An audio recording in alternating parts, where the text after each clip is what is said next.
Oi, meu nome é Fabiane Kiataki, eu ensino pessoas a terem mais alegria no dia a dia e hoje o tema é felicidade tóxica ou positividade tóxica. Como assim, Fabi? Algo tão bom pode ser prejudicial, pode fazer mal para mim? E a resposta é sim. Hoje eu vou explicar um pouco, te dar algumas dicas e espero de verdade que seja útil na sua vida, como foi na minha, como é dos meus alunos e pacientes também. A felicidade tóxica, positividade tóxica, ela está muito nas redes sociais hoje em dia, não é verdade? Quando a gente vai fazer aquele churrasco, aquela festa, você tem mais tempo de entrar em contato com a realidade, mas mesmo assim tem aquelas pessoas que querem transparecer que são felizes e positivas o tempo todo, 100% do dia, 100% da vida praticamente. E eu tomo muito cuidado quando vou dar os meus treinamentos, vou dar as minhas aulas ou atender mesmo até algum paciente, em abrir um pouco da minha vida particular e falar um pouco das minhas dificuldades, dos meus desafios, mostrar que não é 100% do tempo. Nas redes sociais hoje em dia tem uma pressão psicológica mesmo, daquela felicidade ou aquela onda de quem não é feliz o tempo todo parece que está fora. E a felicidade 100% do tempo não existe, a alegria 100% do tempo não existe.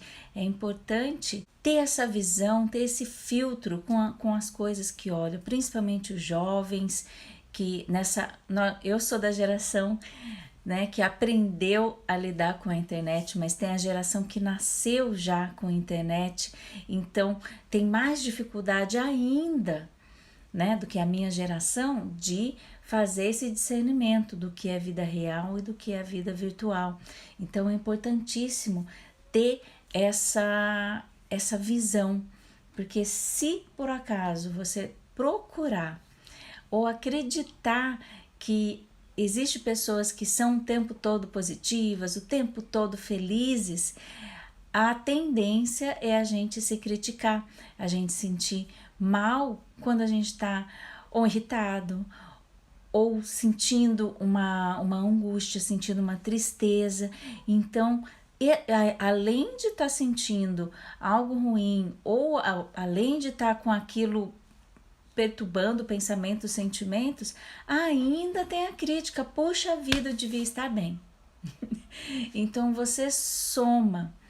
Ou pode acontecer também de você querer ficar não, é só eu pensar positivo que vai dar tudo certo, que eu não vou me abalar, que eu não vou ficar triste. E perigosíssimo isso, você começar a ignorar, a acumular os sentimentos ruins. E isso é perigoso porque o nosso corpo somatiza isso.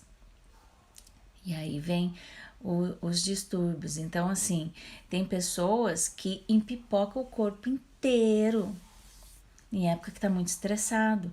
Tem pessoas que cai a resistência, fica gripado, garganta inflamada. Então, assim, tem vários sintomas, dor de barriga, dor no estômago, tem vários, mas começa se você não tem essa percepção do corpo, dos seus pensamentos, e se você não acolhe os sentimentos ruins. Mas, Fabi, eu vou acolher o sentimento ruim. Por isso que é importantíssimo você se conhecer, o autoconhecimento. Continuamos sendo seres humanos, continuamos tendo contato com todos os sentimentos. O que muda, Fabi? O tempo que você fica quando você tem contato com cada sentimento. E isso é resiliência emocional. Quanto tempo que você fica ali com aquele sentimento após uma frustração, após uma tristeza, após uma notícia muito ruim. Isso acontece. E até mesmo mulheres, né, como o Joe, a lidar com TPM, né? Ai, uma tristeza que vem do nada, uma angústia que vem do nada, uma irritação que vem do nada, né? São aqueles turbilhões de emoções dentro da gente por conta de turbilhão de hormônios, né, que a gente tem todo mês, eu ainda tenho, apesar da idade, né, e aí agora eu fico assim, puxa, mas será que é TPM ou será que já é menopausa, tá? Eu tô nessa época já aqui. Então, assim, é normal, gente, ter TPM, é normal às vezes comer demais ou comer de menos, é normal às vezes furar a academia, não tem como um ser humano ser uma linha reta, nós não somos uma constante. Até falo no treinamento de controle emocional, é que a gente vai reduzir os picos de cima e os picos de baixo. E o legal é que a gente bata numa frequência dentro de uma média. Então é aí que a gente consegue. Então, se antigamente eu tinha uma notícia ruim, igual numa época que eu estava querendo muito trabalhar num outro cargo, uma outra função, então eu fazia muitas dinâmicas, participava de inscrições para ser promovida, né, se candidatava muito para vagas. Então eu recebi uma notícia na época, eu trabalhava em fábrica, não trabalhava com emoções ainda, e eu emendava uma tristeza na outra, porque eu ficava meses, aí eu tentava de novo, mas aí eu tava triste, e aí depois, quando eu decidi mudar, e aí eu comecei a reduzir o tempo, né? E aí tem estratégias, tem ferramentas, tem metodologias que a gente consegue ir mudando isso na gente. Mas antes eu era era uma baixa, né? Baixa autoestima, baixa autoconfiança, e aí é uma bola de neve mas eu estava sempre numa baixa, eu tinha picos de alegria final de semana, domingão à tarde já caía, um pico lá em cima, outro pico lá embaixo, e isso faz mal para o nosso organismo, né?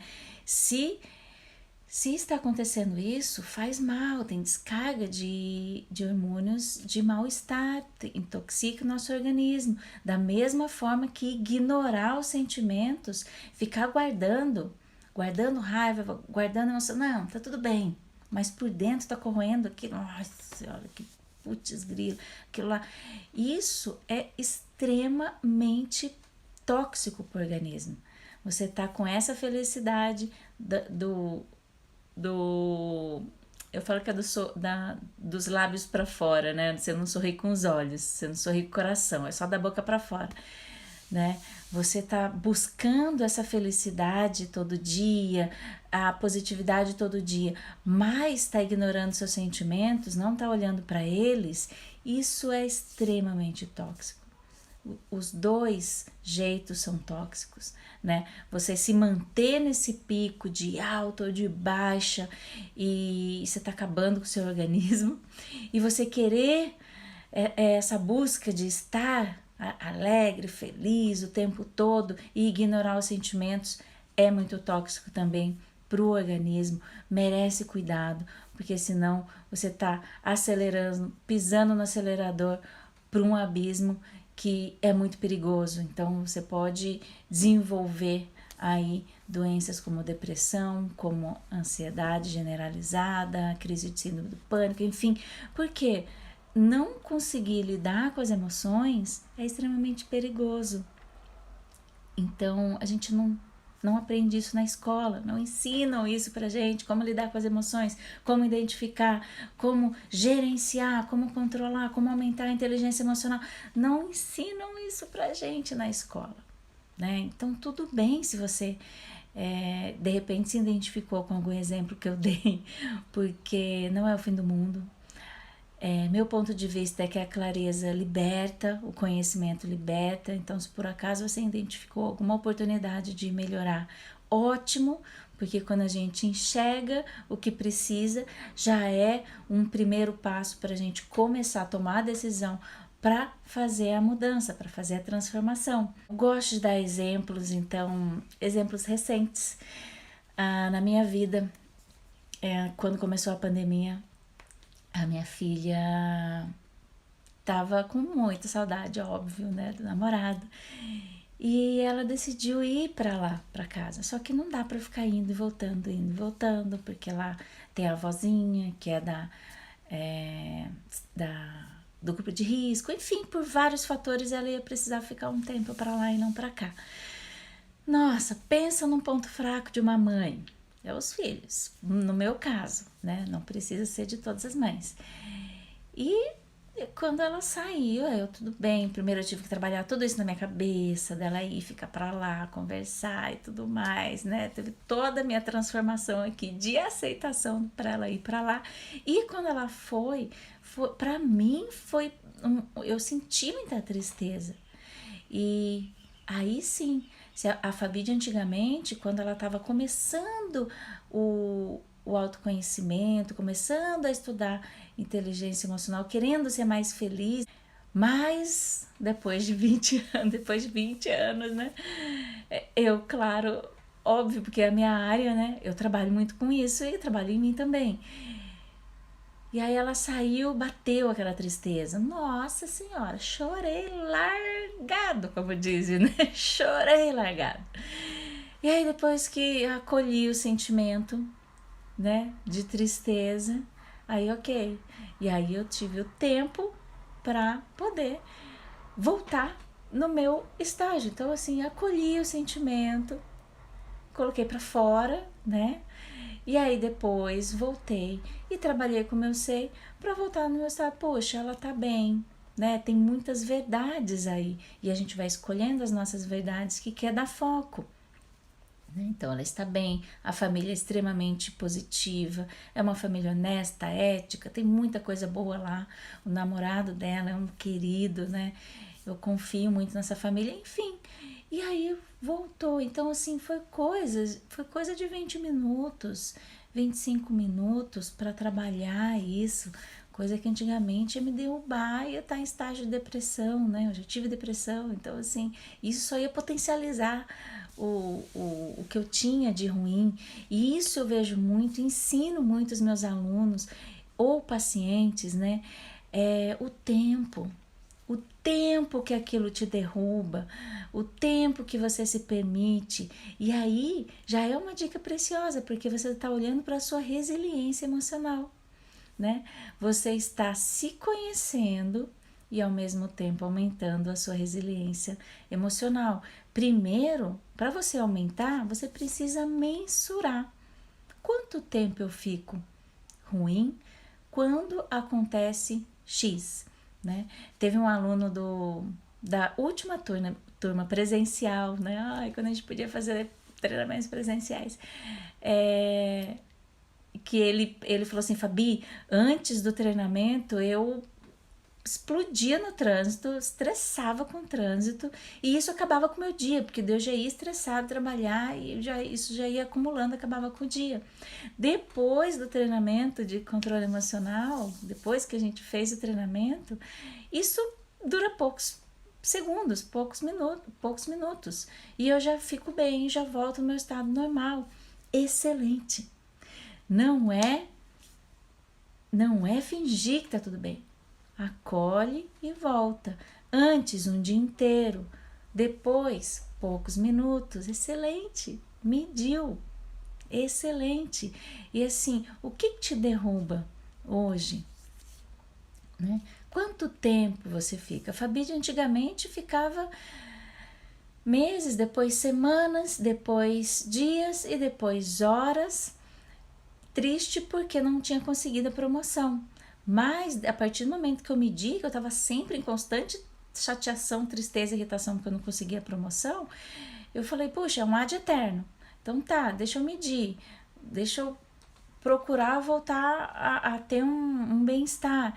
Puxa, eu duro 3 semanas. E aí eu consegui reduzir, ir reduzindo, e aí tem estratégias, tem formas, e você já pode começar a medir quanto tempo que isso te impacta. E isso é um mergulho em autoconhecimento. Gente, não tem como, não tem um outro caminho pra gente ter mais bem-estar, alegria no dia a dia do que o autoconhecimento. É aí que vai partir, é um dos pilares fundamentais para você conseguir mais alegria no dia a dia, é o autoconhecimento. Porque aí você consegue sim olhar aonde você quer trabalhar e como sair dessa. Gente do céu, eu era era uma pessoa completamente diferente, né, do que eu sou hoje. Tava até conversando isso com meu marido ontem. E tem agora é uma amiga, né? Ela foi minha cliente individual, né? Fiz o treinamento individual com ela. E ela fala: Fabi, mas é impossível imaginar você estressada, você irritada, ou você com depressão, né? Eu já te passei, superei a depressão.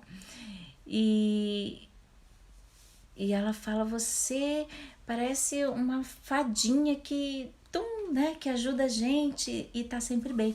Mas não, eu tô sempre falando, dando exemplos meus. Eu tenho sangue correndo na veia também, como qualquer ser humano, como você tem, como meus alunos e pacientes continuam tendo depois. Mas o saber gerenciar, acolher e voltar e mensurar isso, não precisa ser exatamente, mas assim, ter uma noção de tempos para você começar a se comparar com você mesmo e saber a sua evolução. É injusto para qualquer ser humano se comparar com outra pessoa. Nossa, mas a Fabi falou 20 minutos, eu vou chegar nos 20 minutos. Não, é o seu tempo. Cada um comparando com a sua jornada, a sua trajetória. A minha gestação foi diferente da sua gestação, a minha vida, minha vivência, meus aprendizados é diferente de cada outro ser humano do planeta. E todos nós somos diferentes, mais de 7 bilhões de pessoas no planeta, todos são diferentes, com histórias diferentes, com vivências diferentes. Mesmo gêmeos têm vidas diferentes, alguns gostos diferentes, a forma de aprender é diferente. Então, sempre se compara com você mesmo. Por mais que às vezes a gente dá uma olhadinha pro lado, né? Mas para se inspirar. Fala, poxa, que legal, é possível. Deixa eu ver aqui quanto tempo eu fico, quanto tempo eu quero ficar, e ir mudando, sendo razoável com você, sendo amoroso com você, sendo carinhoso com você, paciente com você mesmo. Né? Eu tenho uma hashtag com os meus alunos e pacientes: se cuide com amor, se cuide com o máximo de amor que você conseguir, com o máximo de compreensão e paciência que você conseguir, como se você cuidando de você como se você cuidaria da pessoa que você mais ama no mundo, né? Então é importante, senão a gente não consegue evoluir sem paciência. Todo ser humano consegue mudar a partir do momento que decidiu realmente mudar algo dentro de si, consegue mudar. Mas a partir daí que você tem a informação, já tem uma dica gratuita que consegue aplicar, aí já é de você. Pratica. Me procura, manda uma mensagem embaixo desse vídeo, no meu direct, que aí eu consigo dar uma ajuda mais específica, algumas dicas mais específicas em relação ao que você não está conseguindo. Mas precisa praticar, combinado?